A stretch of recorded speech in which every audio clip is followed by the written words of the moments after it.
15 সেপ্টেম্বৰত আমাৰ প্ৰথমটো ৰিক্ৰুটমেণ্টৰ পৰীক্ষা আৰম্ভ হ'ব। 11 লাখ প্ৰাৰ্থী পৰীক্ষাত নকল কৰা বা পৰীক্ষাত যিসকলে কপি কৰে নকল কৰে ইয়াৰ ফলত ব্যক্তিজনক গ্ৰেপ্তাৰ কৰাৰ উপৰিও তেওঁৰ ঘৰুৱা সম্পত্তিসমূহ চৰকাৰে অধিগ্ৰহণ কৰাৰ মেধাৰ ভিত্তিত নিযুক্তি।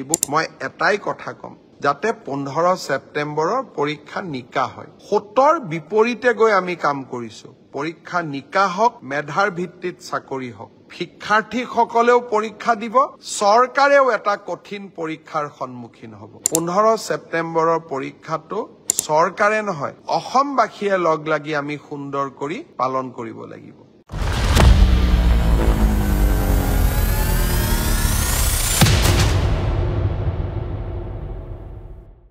15 সেপ্টেম্বৰত আমাৰ প্ৰথমটো ৰিক্ৰুটমেণ্টৰ পৰীক্ষা আৰম্ভ হ'ব।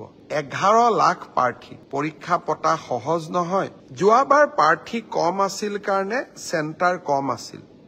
এইবাৰ চেণ্টাৰো বহুত, প্ৰত্যাহ্বানো বহুত।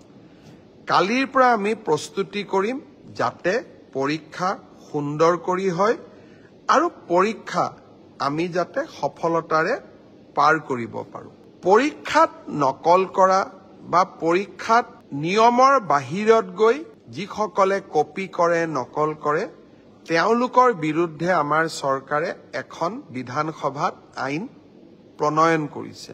ইয়াৰ ফলত পৰীক্ষাত নকল কৰা ব্যক্তিজনক গ্ৰেপ্তাৰ কৰাৰ উপৰিও তেওঁৰ ঘৰুৱা সম্পত্তিসমূহ চৰকাৰে অধিগ্ৰহণ কৰাৰ এক ডাঙৰ ক্লজ এই আইন কেইখনত আছে।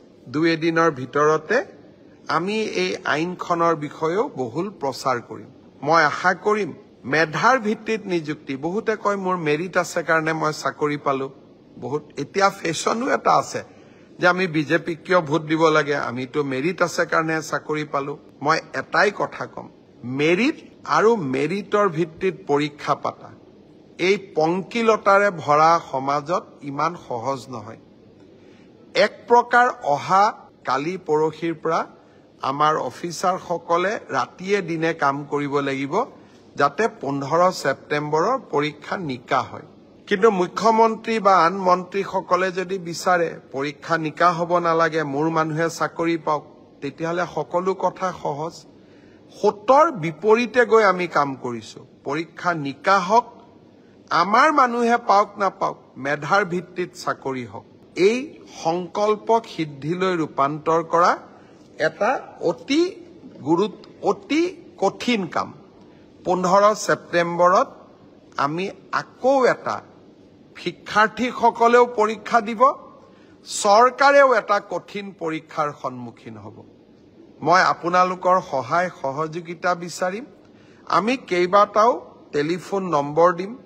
কোনোবাই যদি কৰবাত কিবা এই ধৰণৰ বেআইনী ঘটনাৰ সুযোগ পায়, নকল কৰাৰ ঘটনাৰ খবৰ পায়, কিবা নকৰিবলগীয়া কাম কৰিব এনেকুৱা আগতীয়া খবৰ পায়, আপোনালোকে যাতে আমাক জনাব পাৰে।